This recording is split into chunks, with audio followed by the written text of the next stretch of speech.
What's up, everybody? Happy Friday. Hope you all having a great day so far today. Getting into this episode of YNR. Adam was pissing me off at first a little bit with his niceness towards Kyle. I was just not feeling it at first. I'm like, I get where he going with it, like, kill him with kindness type of thing. Because Adam killing Kyle with kindness, it was pissing Kyle off because Kyle was trying to be a douchebag. He was trying to be snarky with Adam, this, that, and the third. And Adam wasn't feeding into it. You know what I'm saying? Adam was not feeding into it. And the more he wasn't feeding into it, the more it was pissing Kyle off because Kyle couldn't get under his skin. He couldn't rattle him, you know? Which I did enjoy, but I'm just tired of watching everybody in that town take a shit all over Adam. It's getting so annoying. You know what I'm saying? It's like I'm ready for the old Adam to come back because it's so crazy how everybody keeps saying, oh, Adam never changes. Oh, he reverts back to the old Adam. Well, y'all are making him want to do that. And yet, out of everything nasty that people say to him, he still never reverts back to that type. Like, he still takes the high road.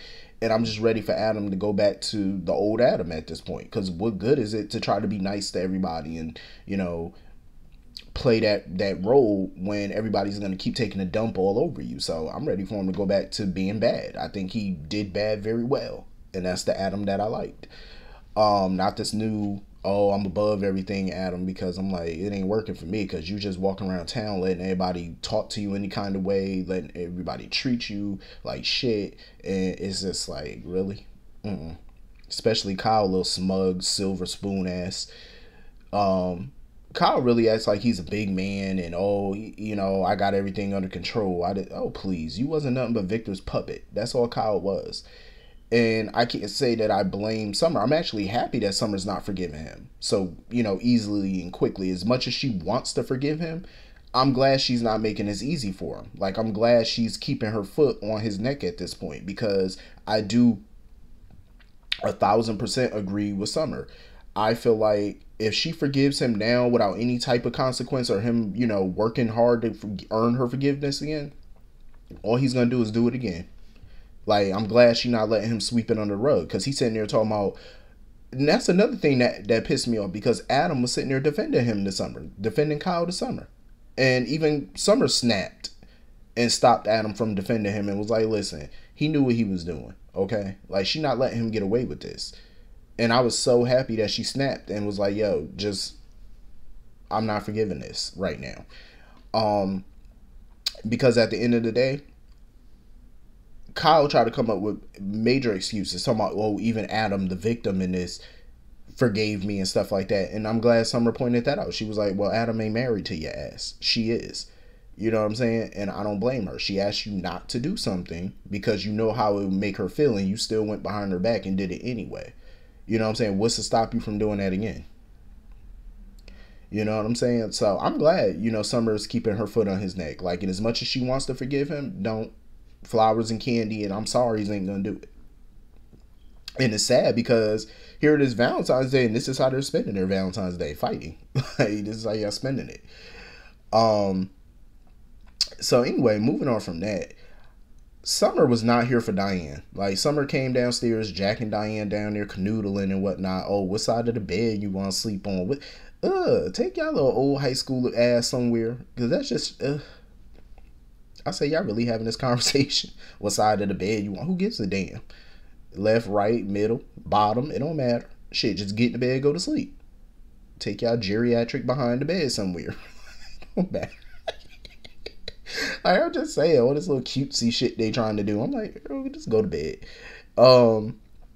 Summer wasn't here for it. She came downstairs, said good morning to Jack. She did not say shit to Diane. She just straight up act like Diane wasn't even there. But she did notice and told Diane. She was like, oh, you look like you're making yourself at home. And here go Jack. Oh, I don't appreciate your tone. Ooh, Summer is better than me. And then Summer gonna sit there and apologize. She better than me, because no. Talking about, oh, I'm just mad at Kyle. No. Fuck that. As soon as he would have spoke to me like I'm some 5-year-old, I would have had my shit packed. And I think that's what Summer need to do. Like, her and Kyle definitely need their own place. I don't know what's going on with the budget on this show, but we need more sets. Like, I'm so tired of everybody living out of that damn hotel. It is getting on my nerves. I'm like, most of these people got families. Sally over here about to have a baby, and you living out of a hotel. Like, no, you need a home and a condo, something. You like, y'all all just can't be living out the Grand Phoenix now. Um, Summer and Kyle being such a young couple with a young child, they need to have their own space because clearly they're not too thrilled about Diane moving in and her and Jack. So they need to just go on somewhere. And of course, Diane is trying to play both sides of the fence, talking about, oh, you should, forgive Kyle. Yeah, he was wrong. He was this, but, he's sorry. I'm like, Diane, be quiet.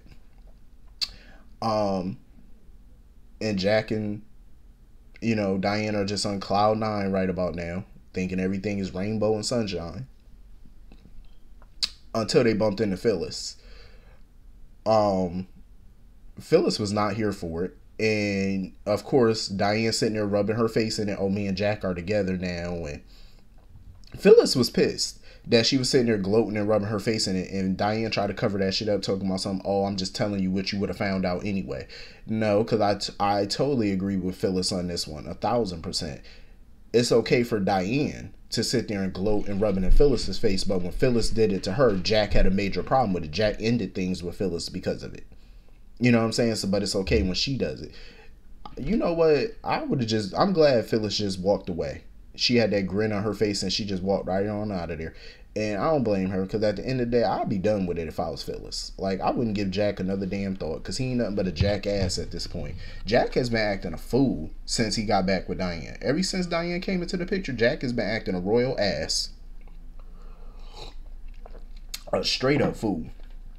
Stealing necklaces for her crazy ass, doing all that, like committing crimes for her, all in the name of protecting her, paying people off just to get them out of town to protect her. Like, Jack been acting a fool, trying to buy Ashley out the mansion and all that. I'm like, what the hell is going on with Jack? Are you under some voodoo witchcraft or something? Like, you doing all of this for this heifer? And trust me, Diane ain't gonna do nothing but keep bringing drama into his life, and that's what he claimed he didn't want anymore. He claimed before that he didn't want that drama. That's why he broke up with Phyllis. Because he felt like she would never change. He felt she was drama. Well, look who you with. To me, that's not a trade up. That's a trade down. I'm just saying. You were talking about drama. Diane is the queen diva of drama. Like, how you know she ain't got no other skeletons in her closet from LA? Hell, she was gone quite a long time. I doubt Jeremy Stark is the only problem she's, ran across in that town during her years away. Like, I'm just saying, Jack setting himself up for major disappointment and a fall and a bunch of I told you so's. That's why I just feel like Ashley and everybody else just need to leave it alone. Like, leave it alone. If that's what he want to be with Diane, let him be with Diane, because trust, it's going to come back to slap him on the face. It's going to come back to bite him on his little ass. And of course, Jeremy Stark seen him and pull up, and they were shocked as hell to see Jeremy, asking if he broke out of prison or whatever. Jeremy was like, duh, no, I didn't break out, fool. I got out. He was like, the evidence against me was circumstantial as shit. Like, y'all obviously didn't do a good job of framing the man. And he let them know. He said, listen, I ain't back in town for no money. I ain't even here for revenge or nothing like that. I'm just sticking around town. They know damn well what that man there for. He there for good old-fashioned revenge. We all know it. Because honestly, even Diane told Jack, Jeremy Stark is not a let bygones be bygones type of person. And Jeremy warned Jack. He was like, you better keep your eye on this one. He said, you can't, turn your back on her. And I agree. You can't underestimate Diane ass. But it's going to be fun watching Jeremy, go after them or whatever. Because I feel like the writers need to overhaul Jeremy. I do not want Jeremy Stark to be the next Ashlyn Locke. Because that was such a dull storyline. Like, they wrote Ashlyn as coming into town as the Loch Ness Monster. He was so bad. He was a threat. He was dangerous. And he was just a cuddly little teddy bear. I'm like, I ain't see nothing dangerous about him. Absolutely nothing. So hopefully Jeremy Stark is a better villain. Because I am super ready for Jeremy Stark to raise some hell with some folks. I could definitely see Phyllis taking him up on his offer, though. Because after her run-in with Jack and Diane, I could see her doing that. But if Phyllis is going to take Jeremy up on his offer to team up against Diane, Phyllis better have a solid plan. Because I wouldn't trust Jeremy Stark. For all she know, he could be throwing her under the bus, do some evil shit to Diane, and place all the blame on Phyllis. And she's the one that takes the fall. Like, that's why, I don't know, it's 50-50. Like, I could see Phyllis doing it, but if she gonna do it, you better be smarter than a 5th grader. I'm just saying. Because Jeremy ain't nothing to be played with or to be trusted. And of course, Jeremy had a run-in with Victor. And Victor had to put him on notice and let him know, like, listen, don't involve none of my family members or nobody in my orbit in none of your schemes. He said, or me and you gonna have a problem. I don't know. I feel like Jeremy that type, he don't scare. He don't scare. Victor could look his nose down at him all he want to above them glasses and make all the threats he want, but Jeremy don't look like he afraid of no Victor now. I'm just saying, because, you know, Victor made it abundantly clear to Jeremy, like, listen, just because I have a disdain for Jack Abbott and Diane, don't think that me and you are going to team up. He said, because I don't have no reason to team up with you. You know what I'm saying? And I'm like, Victor can't afford another enemy. Him and Jack been feuding for decades. They're damn near at a point where they're reigniting that feud. Then you got him and Tucker. So the last thing Victor needs is an enemy in Jeremy Stark. You know what I'm saying? You don't need all these enemies, because that's what Nikki was worried about before. You know, having Tucker and Jack as enemies. And now if you add Jeremy to the mix, ain't no way Victor gonna survive that. You're not gonna survive an attack from Tucker, Jack, and Jeremy. It's just not gonna happen. There's no way out. So anyway, moving on from that, you know, Adam met up with Victor or whatever at Crimson Lights, and Victor is just so damn happy, you know, that Adam finally quit Jabot, because he felt like the only reason Adam took that job was to piss Victor off. I'm like, Victor, not everything is about you. I highly doubt you were the main focal point for Adam taking that job. I mean, Jack threw him a lifeline and Adam took it. He was directionless at that point. He didn't have a job. He didn't have nowhere to go. So Jack took it upon himself to say, hey, let me offer you this position. So I doubt Victor was the sole reason behind Adam taking that position as co-CEO. Victor likes to think everything is about him. So, you know, Victor put it on, you know, put it out there. He was like, listen, you always going to be welcomed in the family. You always, I mean, by you maybe, but not by everybody else. Everybody else don't want him in that family, nor the company. Victoria and Nick and Nikki have all made that abundantly clear. Because you see Victor sitting there trying to throw out, oh, I want you back at the company and all this. But see, Victoria warned Victor that Adam wasn't going to come back to that company for nothing less than CEO. She warned him about that. And what did Adam want? Adam told him. He said, I'll come back to Newman under one condition. I want the CEO job. I want Victoria out and me in.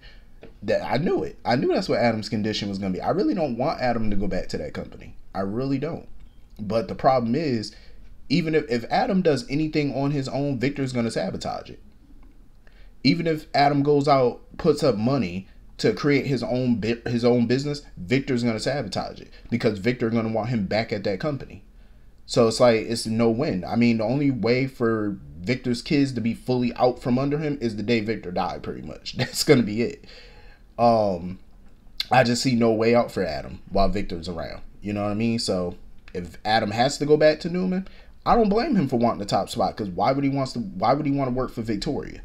And if Victor's plan is to give him McCall Unlimited, then you need to make that a separate entity where Victoria has no say over that. Or Victor needs to buy it on his own. But I doubt Victor is going to have it as a independent company. You know what I'm saying? Because McCall is going to clearly compete with Newman. So he's going to want that under one brand. But that's where the problems come. So if he's going to want that, then Adam's going to have to put it in the contract. I want complete autonomy. Victoria can't tell me shit. She can't do shit. She can't nothing. I want to run this on my own. I would put so many clauses in that Newman contract, it wouldn't even be funny. Please, there would be no wiggle room for Victor to get out of nothing. Like, he wouldn't be able to screw Adam out of a damn thing. That contract be so tight. I'm just saying. So anyway, moving on from that, Phyllis. See, I was on Phyllis's side with the whole Jack and Diane situation, but here she go. Soon as she saw Heather, Lucy, and Daniel together, here she comes. Here come Phyllis. Oh my God, it's so good to see all of you together. And this fool sitting here going up to Heather talking about some, trying to nudge her that she should get, reunite the family and stuff like that. And I'm glad Daniel shut her down. Daniel said, stop, enough. He was like, read the room. You know what I'm saying? Like, it ain't that type of party right now. Just mind your business. Like, Phyllis be doing too much. Like, I understand being a parent, you don't want to see your kids hurt. You don't want to see your kids suffer. You feel like you have to fix all their problems. But these kids, like, your kids are grown.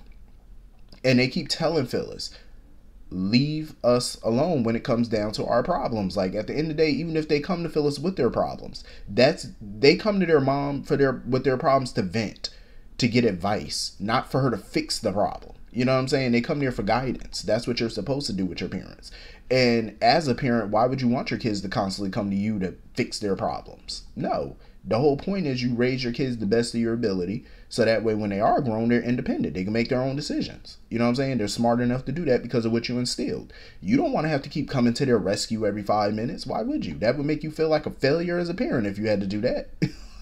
Like, just think about it. If you had to fix every problem with your kid, you had to rescue them out of every situation that they're in, wouldn't that make you feel like a failure? Like, damn, I ain't raised you right. Like, you know what I mean? Like, that would make me feel that way. Because, like, that's the whole point of raising your kids. You raise them so that way they don't have to come to you. You know, if they ever in a financial jam or something like that, they got the skill set to get out of that without having to come to you. I mean, you pretty much should only have to be the last resort. That's it. They should only have to come to you if they hit rock bottom and they have exhausted all other options. Then maybe they could come to you. You know what I'm saying? But if they haven't exhausted all their options, then you shouldn't put yourself in that position to have to fix everything for them, because they ain't doing that but enabling them to not do anything with their life, and for you to do everything for them. That's, I mean, so God forbid you drop dead one day, what the hell are they gonna do for themselves? You know what I'm saying? So Phyllis just needs to back the hell off, like, and let her grown kids fix their own messes. Like, she takes it as, oh, my kids hate me. No, they don't hate you. They just don't like you interfering in their business. There's a difference. They might be angry or disappointed, but they don't hate her, you know, but she takes it that way. And then here she goes again, getting all offended because she pretty much said that, you know, Summer would love to see Lucy and stuff like that. And Daniel was like, it's not that kind of visit or whatever. Then she got upset when Heather said that her and Lucy were meeting up with Christine and Paul. She was like, oh, so you set up a meeting with them, but not with me? I'm like, ma'am, they saw you in Portugal. They're seeing you right now. They visited with you already more than once. Paul is her father. Christine is her stepmother. Why would she come to town and not see them? Like, why, you really thought they came to town to only see Daniel, you, and Summer? That's it? They do have other family there besides you. Like, Phyllis need to get over herself. Like, seriously. I like the scene with Lucy and Daniel. I don't know everything that happened in Savannah, but it just sounded like it was huge. You know what I'm saying? Like, Daniel was just gone. You know, like, he just completely just checked out on them emotionally and stuff like that. And that really affected Lucy to the point where, you know, she's trying to find her way back to forgiving her dad, but it's not easy. You know what I'm saying? But she sees the changes that he's made. You know what I'm saying? And she wants her dad back in her life and stuff like that. And I'm glad Daniel's making those efforts, you know, to be a part of that. You know, because I can understand being lost and stuff, you know, don't know where your career is heading and all that, and you take it out on the people around you. I get it. But I'm glad that, you know, Lucy at least is giving him another try, you know, and they're going to try to fix that mess, which is good. I love their scenes today. Like, it was amazing. You know what I mean? So anyway, that was pretty much the whole episode. Hit the comment section. Let me know what you all thought, and I will see you all later. Peace.